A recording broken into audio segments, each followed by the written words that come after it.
सत्संगत जी बड़े प्रेम और सत्कार से कहना जी धन निरंकार जी। सत्संगत जी दास विनती कर रहा है, दास से त्रुटि हो जाए तो अपने घर के बालक समझकर क्षमा करिएगा। सत्संगत जी आज का यह वीडियो एक ऐसे निराकार विचार जो मनुष्य को उसके वास्तविक रूप से बोध करता है।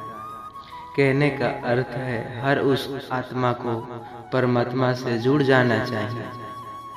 आज एक विचार कोई साधारण विचार नहीं, यह आत्मा और परमात्मा के उस गूढ़ संबंध को उजागर करता है जिसे जान लेने के बाद मनुष्य का जीवन बदल जाता है। आज इंसान सब कुछ जोड़ रहा है, धन से, नाम से, यश से, परिवार से और सत्ता से, लेकिन जिससे जुड़ना है उसको जिसके मने जुड़ना था उसे तो वो कटा हुआ है, वह है परमात्मा। यही कटाव, यही दूरियां मनुष्य के दुखों की जड़ है। इसलिए आज हम कह रहे हैं आइए आत्मा को परमात्मा से जोड़ते हैं, क्योंकि जब आत्मा परमात्मा से जुड़ती है तभी जीवन में शांति, सच्चा आनंद, मोक्ष का मार्ग खुलता है। आत्मा यह एक छोटा सा शब्द लेकिन अर्थ ब्रह्मांड में समाया है। जो शरीर को चला रहा है वह आत्मा है। जो सोचता है, जो महसूस करता है, जो इस शरीर के अंदर बैठकर इस दुनिया को देख रहा है वही आत्मा है। परंतु दुर्भाग्य यह है कि आज का मनुष्य अपने असली स्वरूप को भूल चुका है। वह शरीर जो मैं मान बैठा हूँ, वह कहता मैं सुंदर हूँ, मैं अमीर हूँ, मैं गरीब हूँ, लेकिन यह सब शरीर की बातें हैं, आत्मा ही नहीं। आत्मा को ना तो कोई रूप है, ना रंग है, ना जात है, ना धर्म है। आत्मा एक ही है जो हर देह में व्याप्त है। संत निरंकारी मिशन सदैव यही कहता आया है कि हम सब आत्मा है और परमात्मा हम सब जो उनका पिता है। अब प्रश्न यह उठता है कि परमात्मा कौन है? क्या वह मंदिर में है, मस्जिद में है, गिरजाघर में है, या वह किसी एक दिशा में बैठा है? नहीं, परमात्मा किसी एक स्थान तक सीमित नहीं, वह सर्वव्यापी है। हर कण में, हर जीव में, हर प्राणी में, हवा में भी, पानी में भी, धूप में भी, आपकी जो सांसों में भी। वही है परमात्मा, कोई दूर बैठा राजा नहीं। वह तो हमारे अंदर का वह चेतना प्रकाश है जो जीवन को संचालित कर रहा है, जिसे निराकार कहा गया है, जिसका ना कोई आकार, ना कोई रूप, ना कोई रंग, पर जो हर जगह व्याप्त है। जब इंसान इस निराकार को पहचान लेता है सत्संगत, तभी उसकी आत्मा परमात्मा से जुड़ जाती है। सोचिए, एक नदी तब तक अशांत रहती है जब वह सागर से नहीं मिलती। जैसे ही वह सागर में समा जाती है उसकी पहचान मिट जाती है, पर वह शांति पा जाती है। ठीक वैसे ही आत्मा तब तक बेचैन है जब तक वह परमात्मा से नहीं जुड़ती। मनुष्य हर सुख भोग कर भी अधूरा क्यों महसूस करता है?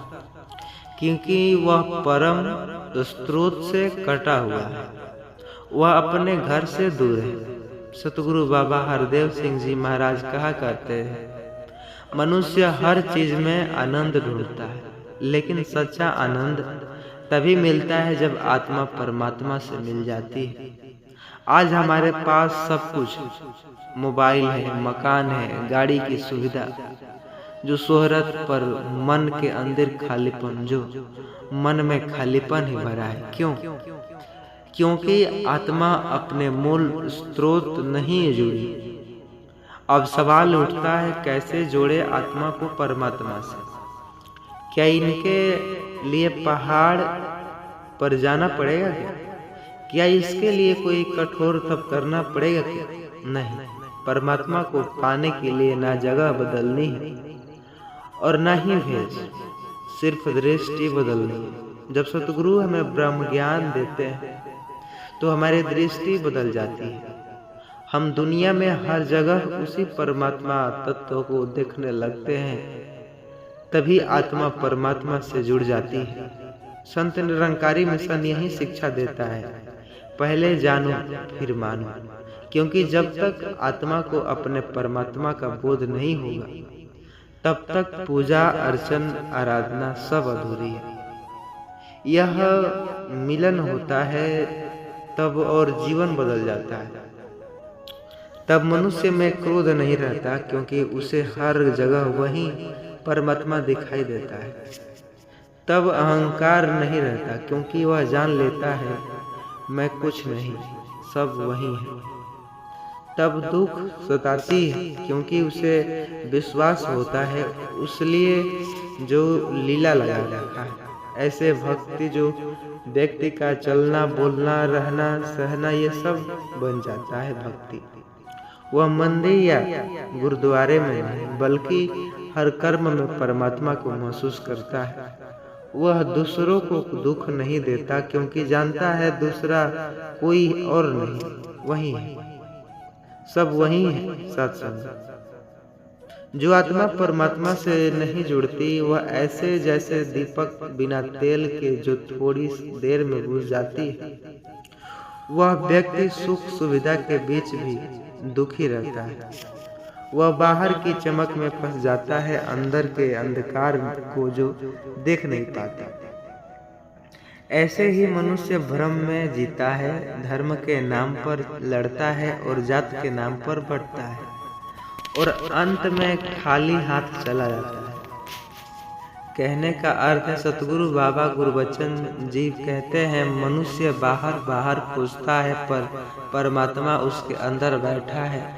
जब वह अंदर झांकता है तभी सच्चा मिलन होता है। जब ब्रह्म ज्ञान की लौ जलती है तो मन की अंधकार मिट जाती है। फिर मनुष्य में नफरत नहीं रहती, केवल प्रेम रहता। यह ज्ञान ही वह पुल है जो आत्मा को परमात्मा से जोड़ देता है। बिना ज्ञान के पूजा केवल कर्मकांड है, पर ज्ञान तब आती है जब हर सांस में परमात्मा बस जाते हैं।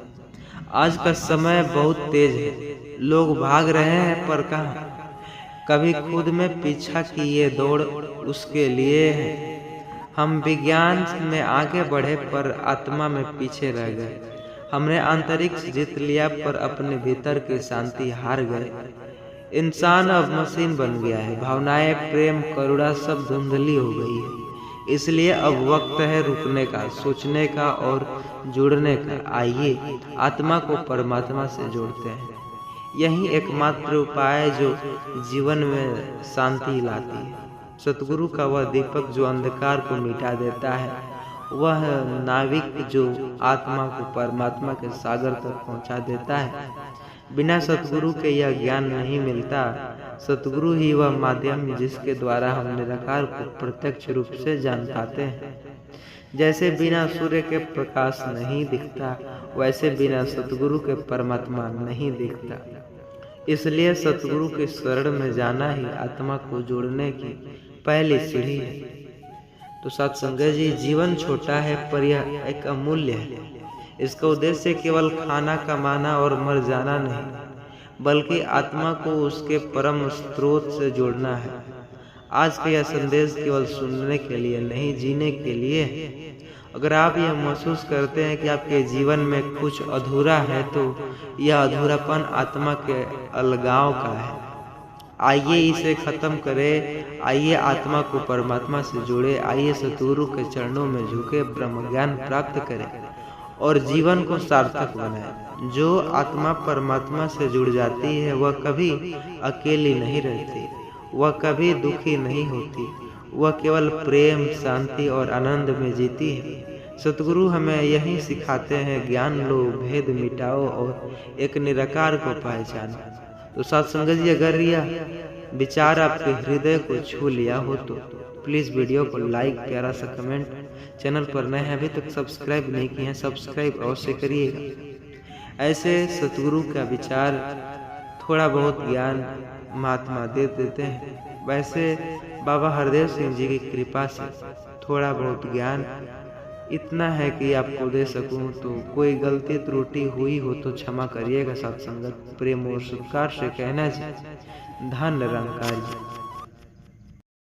जी। भगत के बस में है भगवान। क्या आपने कभी सोचा है कि मात्र ऐसे कौन से कार्य हैं जिन्हें करने से भगवान भी आपके बस में हो जाते हैं? लोगों के मुख से सुना होगा, जब मनुष्य, सतगुरु कहते हैं, मनुष्य अपने अहंकार को मिटाकर प्रेम और सेवा में जुड़ जाता है, तब परमात्मा स्वयं उनके अधीन हो जाते हैं। भगवान भक्त के बस में हो जाते हैं और वही सच्चा निरंकारी मार्ग है। सत्संगत, आज मैं आपको एक ऐसे जो सच पर आधारित कहानी है सत्संगत जी, जिसे सुनेंगे वह सिर्फ एक कथा नहीं, यह एक चेतावनी है, यह एक जागृति है, यह उस सत्य का अनुभव है जिसे जानने के बाद कोई व्यक्ति वैसा नहीं करता जैसा पहले था। तो सत्संगत जी, आइए सच को सुनते हैं। उससे पहले चैनल पर नए होंगे सब्सक्राइब करिएगा, वीडियो को अंत तक पूरा देखिएगा। आज हम उत्तर प्रदेश के एक छोटे से गांव, जो सतनपुर में एक गरीब किसान रहता था, भोला राम, उसका जीवन बड़ा साधारण था। देखिए कैसे सतगुरु बाबा ने भोला राम का जीवन बदला, क्योंकि प्रार्थना, सुमिरन, सत्संग ही मात्र एक ऐसा है जो हमसे जो दुश्मनी करता है उससे मित्रता करवा देते हैं सतगुरु। तो सत्संगत जी, वैसे ही भोला राम इस कहानी में है, वह बड़ा घर का था, न धन न दौलत उसके पास नहीं था, वह बड़ा घर से नहीं था, परंतु उसके पास एक अमूल्य चीज थी, वह थी भक्ति। वह हर सुबह सूरज उगने से पहले ही उठता, अपने मिट्टी के आंगन को लिपता और कहता, हे सतगुरु, सच्चे सतगुरु मेरा ही सहारा है, तेरी ही मर्जी में तेरा जीवन है। गांव वाले हंसते मजाक उड़ाते, अरे भोला राम, भगवान तेरे बस में आ गए क्या, जरा खेत में पानी लगा दे। पर भोला राम मुस्कुरा देता। भगवान किसी के बस में नहीं, लेकिन जो उसे सच्चे भाव से पुकारे उसमें भगवान स्वयं बस जाते हैं। सत्संगत जी, गांव में ही एक सेठ रहता था, सेठ हरिकिशन लाल। धन दौलत प्रतिष्ठा, बड़े मकान, सब कुछ था उसके पास, परंतु एक चीज की कमी थी, श्रद्धा। एक दिन गांव में खबर फैली कि पास के नगर में एक निरंकारी सत्संग जो हो रहा है। जो लोग श्रद्धा से संदेश को फैलाते हैं उनके यहाँ, जो कहते हैं सतगुरु में कि भगवान मूर्तियों में नहीं प्रेम में मिलते हैं, जो मन को मिटा देते हैं वही परमात्मा को पाल लेता है। सत्संगत, गांव के लोग उस संत के सत्संग में गए। भोला राम भी वहां पहुंचा, अपनी फटी कमीज और नंगे पैर के साथ। वहीं सेठ हरिकिशन लाल भी पहुंचा, शानदार कपड़ों में, हाथ में चांदी की लाठी। संत ने जब कहा भगवान किसी मंदिर में नहीं बल्कि भक्त के हृदय में बसते हैं, तो सेठ हंस पड़ा। संत जी कहे, अगर भगवान भक्त के बस में होता तो यह भोला राम जैसा गरीब आदमी अमीर हो गया होता। संत मुस्कुराए और बोले, सेठ जी, भगवान अमीर में नहीं भक्ति में वास करते हैं। आप चाहें तो कल इसका प्रमाण देख लीजिए। अगली सुबह जब सतगुरु जब देखते हैं कि सूरज निकलने वाला है, सेठ के घर जो हलचल मच गया। उसके सारे तिजोरियों के ताले टूटे पड़े थे, पर अजीब बात यह थी कि एक भी पैसा चोरी नहीं हुआ था, बल्कि तिजोरी में एक पर्ची रखी थी जिस पर लिखा था, सेठ जी, धन नहीं गया, अहंकार गया, अब भगवान को पहचानिए। सेठ हैरान, वह भागा भागा संत के पास पहुंचा। बाबा बाबा, संत ने कहा, मैं निराकार प्रभु ईश्वर जो उनकी सत्संग करता हूँ, मैं उन्हीं के सत्संग में लीन हूँ। शांत स्वर में उन्होंने कहा, सेठ जी, भगवान ने चाहा कि आप अपने भीतर झांके, आप सबके गरीबी समझे, वही भगवान का सच्चा प्यार है। आपके पास 2 रुपए है तो कोई जो भीख मांग रहा है तो आप समझते हो इसे 2 रुपए दे देने से उसकी तकदीर नहीं पलटी, लेकिन वह किस्मत से दी गई वह बातें आपकी किस्मत पलट सकती है सत्संग जी। सेठ जी वैसे ही तो बोले, चलो आज तुम भी भोलाराम के खेत में चलते हैं, वहाँ तुम देखोगे कि भक्त के बस में भगवान है। इसका अर्थ मतलब यह नहीं। भोलाराम खेत में हल चला रहा था। सूरज की किरणें उसके चेहरे पर जब पड़ी तो वह सुमिरन प्रार्थना करते हुए अपने खेतों में भजन करते हुए काम कर रहा था। जो देव गुरुदेव नाम वो जप रहे थे और वो भगवान जो संत बोले, देखो। सेठ उसके पास पहुँचे। संत बोले, भोलाराम, आज तुम्हारे घर भगवान आएंगे। भोलाराम ने मुस्कुराते हुए कहा, महाराज वे तो रोज आते हैं, मेरे मन में ही बसे हैं वो तो। इतना कहकर वह मिट्टी में एक जो बस जाते हैं। तो सत्संग जी कहने का अर्थ है कि भगवान हर एक पत्ते में विराजमान है, हर एक कड़कड़ में विराजमान है। यह मिट्टी नहीं, मेरे भगवान का स्पर्श है। उसी पल अचानक आकाश में तेज प्रकाश फैला और चारों ओर एक दिव्य सुगंध फैली सत्संगत। और सत्संग जी वह उसी आस्था में जब भक्त के भगवान प्रकट हुए तो यह कोई जादू नहीं बल्कि यह भक्ति का प्रभाव था। सेठ के आंसू बहने लगे। वह भोलाराम के चरणों में गिर पड़ा। भैया, आज समझ आया कि धन नहीं, भक्ति ही सच्चा धन है। संत ने हाथ उठाकर कहा, भक्त के बस में भगवान इसलिए होता है क्योंकि भक्त अपनी इच्छा मिटा देता है। जब मनुष्य कहता है तेरी मर्जी मेरा जीवन, तब भगवान कहता है अब मैं तेरे साथ हूँ। यही निरंकारी मार्ग है जहाँ आत्मा और परमात्मा का मिलन होता है। संत ने आगे समझाया, भक्त को पाने के लिए मंदिर के चक्कर लगाने की जरूरत नहीं, बस सच्चे सतगुरु से जुड़ते हैं। जो मन को निर्मल कर दे वही परमात्मा का घर होता है सत्संगत। उस दिन के बाद सेठ हरिकृष्ण लाल वो उसके जीवन बदल गई। उसके अपने आलीशान महलों के दरवाजे गरीब के लिए खोल दिया। वह हर दिन भोलाराम के साथ बैठकर सतगुरु का नाम भी जपता। वह कहता, पहले मैं समझता था कि भगवान पैसे में है, अब जाना कि भगवान प्रेम में है। गांव वालों को अब यह परिवर्तन देखकर आश्चर्य हुआ। सभी लोग कहते, सच में भगवान अब सेठ के घर में भी उतर रहे हैं। भोलाराम हंसते हुए कहते, भगवान किसी के घर में नहीं, दिल में उतरते हैं। संत ने जब सत्संग समाप्त हुआ तो कहा, भगवान को पाने के लिए बाहरी पूजा, भीतर की सच्चाई चाहिए। जो सच्चे मन से नाम जपता है वही साक्षात भगवान का अनुभव करता है। गांव के लोग झुककर प्रणाम करते हैं। संत बोलते हैं, याद रखना, जब मनुष्य का अहंकार बढ़ता है तो वह भगवान उससे दूर हो जाते हैं, और जब वह मनुष्य नम्र हो जाता है तो भगवान स्वयं उसकी सेवा करने के लिए तैयार हो जाते हैं। इसलिए कहा गया है, भगत के बस में है भगवान। कई महीने बीत गए सत्संगत। भोलाराम बीमार पड़ गया। गाँव वाले घबरा गए, अब क्या होगा। भोलाराम ने मुस्कुराकर कहा, डरिए मत, यह शरीर मिट्टी का है, भगवान तो मेरे भीतर है, वह कभी नहीं मरते। रात के समय संत स्वयं उनके पास आए। संत बोले, भोलाराम, आज भगवान तुम्हें अपने पास बुला रहे हैं। भोलाराम ने आंखें बंद की और बोला, मुझे कभी कुछ नहीं चाहिए, बस इतना वर दो कि जब मैं जाऊं तो सबको यह बात याद रहे, भगवान को पाने का रास्ता सतगुरु का नाम है। इतना कहकर उसने अंतिम सांस ली। उसके चेहरे पर एक दिव्य मुस्कान थी। आकाश में हल्की रोशनी फैली और संत ने कहा, देखिए यह क्षण जो है जब भक्त अपने भगवान के सीमा में जाता है।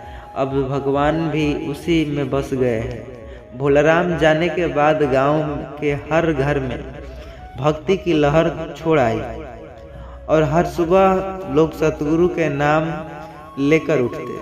सेठ हरिकिशन लाल ने भी भोलाराम के नाम पर एक सत्संग भवन बना